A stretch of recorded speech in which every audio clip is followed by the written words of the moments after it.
Animal Crossing is a franchise which is beloved for its ability to make the mundane endearing. For its existence, the goal of every iteration has been simple: to add changes to the gameplay without ever compromising the relaxed and inviting environment it creates for its fanbase. New Horizons takes that to, well, it's literally in the title. I only hopped on the bandwagon with New Leaf for 3DS, but believe me when I say that my bias, I mean love for that game, is incredibly strong. But can this follow-up fill the same Tom Nook's bottom shaped hole that New Leaf did all those years ago? Find out as I unpack my thoughts on Animal Crossing New Horizons. With this being the first mainline Animal Crossing installment in HD, the stakes are high as far as graphics go. New Horizons delivers in this department. Its cutesy art style remains intact, however everything is now dappled in lighting, which makes the contents of the island simultaneously soft and vibrant. These effects really put all past entries to shame, and the texturing and overall visuals are just generally amazing. Load screens are here, however they have reasonable times for the most part. And the soundtrack is really a character of its own here. Subtle riffs on an eclectic range of instruments create a kooky score determined by the time of day. I will admit that it takes a slightly less heartwarming approach to the tunes in New Leaf, however it definitely matches the vibe of roughing it in Animal Crossing. Besides the songs themselves, every little sound just feels so charming. From the usual garbled villager speak to rain on tin roofs and more, it just draws you further into the experience and makes you appreciate the attention to detail here. And as usual, the characters whom you encounter are endearing and all have their own personalities and traits which make them tick. Much like past games, you'll find favorites, watch them leave, and then cry in the fetal position until you go back to the game like the little soft boy piece of trash that you are. It's always fun to get a pretentious villager and essentially just force them out of the neighborhood based solely on their appearance. Wait a minute. In my opinion, the ability to invite villagers with amiibo somewhat cheapens the significance and fun of the draw, but people are going to play how they want to, so I can't complain. Also, I just want to bring this up, everywhere I go, people are putting Anka on a pedestal, and I got Anka and I didn't even realize what a big deal it was. Is that a flex? I think that's a flex. This game puts a strong emphasis on the whole deserted island premise, and honestly, it really lends it a unique personality. This is an aesthetic, but it also changes the gameplay at its core. Crafting is one of the more immediately apparent examples of this. You'll stroll around your island collecting all manner of natural materials which you can use to craft everything from tools to decorations, medicine, and so on. And you may be asking yourself why tools need to be crafted, but this is where I have some news for you. This game has hopped on the bandwagon of having a durability mechanic. After all this time, I still don't know how to feel about this, but I guess it's a way to increase the amount of busy work in your routine, which is basically why people play Animal Crossing in the first place. It fits the deserted island theme, but as your island becomes more town-like, it ends up feeling bothersome. I personally didn't mind it all that much because it gives me a reason to chop up trees and hit rocks, but it still can be grating.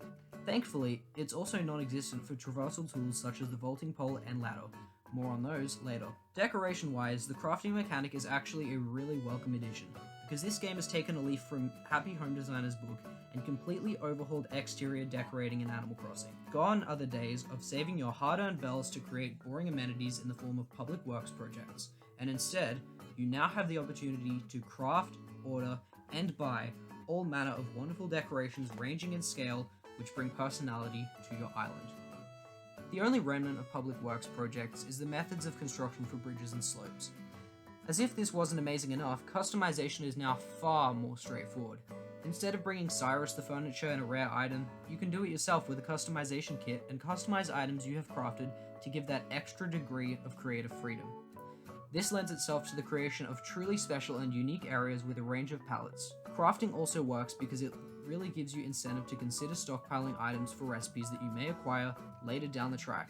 The only real flaw here is that I wish you could craft stuff right away. Having to make a flimsy shovel before a shovel every time isn't exactly fun. And if you have all the materials, then it should just take a single step, because believe me, that cutscene isn't as charming the 100th time around. The game now also features a greater number of bridges and slopes to be placed, which constantly makes you feel as though you are opening the world up to your residents. Also, the fact that you don't have any bridges on day one may be seen as negative, but really it just allows you a greater degree of freedom with regards to placing them. Oh, and also on that note, I love that you can choose where all the starting residents move to. The issue with slopes and bridges is that they are pricey. Fortunately, New Horizons introduces two new tools, being the ladder and the vaulting pole. These are not only in line with the deserted island theme, but they allow you a sense of freedom as never seen before. You can cover your entire island the instant you've crafted these items, which allows you to harvest materials right off the bat.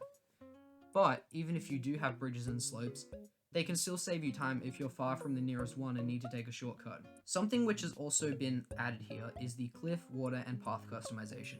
These are all features of the newly introduced Nook phone.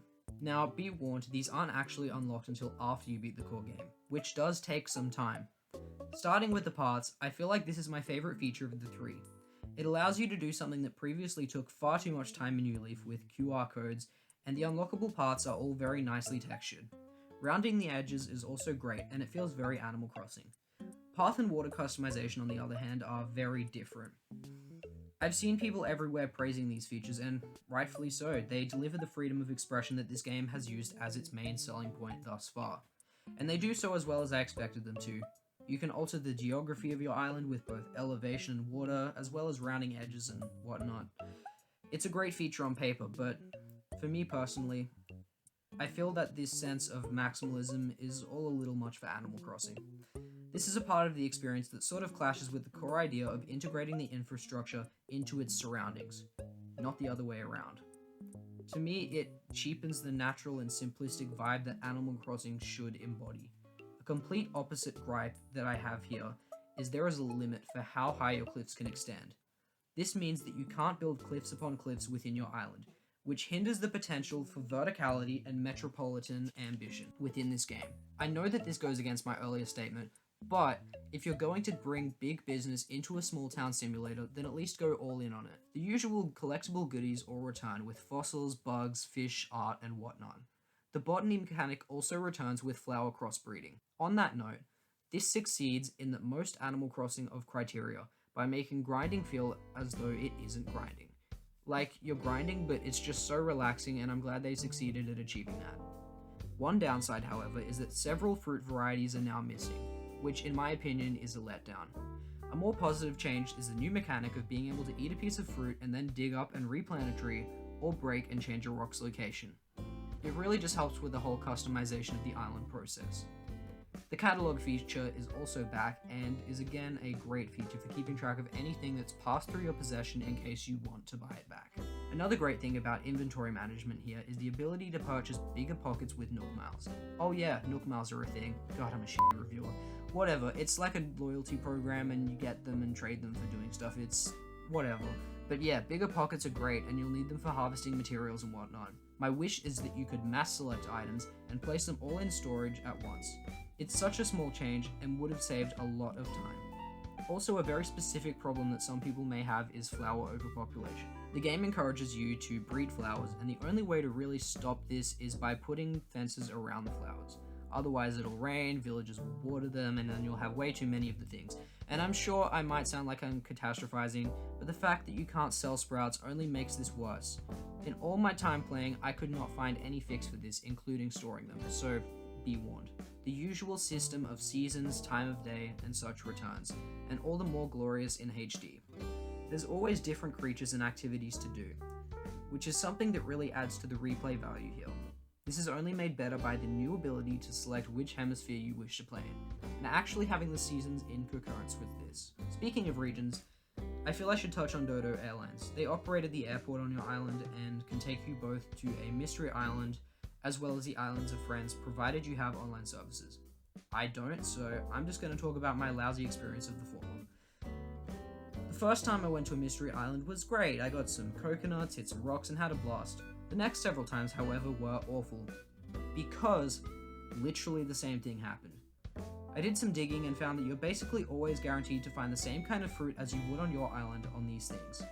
I understand that they want to encourage cooperation and stuff, but I just found this limiting to the single player experience. And also, why can't you just pay bells up front at the airport? The whole ticket system is just kinda clunky and unnecessary. And since I'm on something of a negative streak, I just thought I'd bring up the wand and why it sucks. You should be able to change outfits and automatically put away what you're wearing.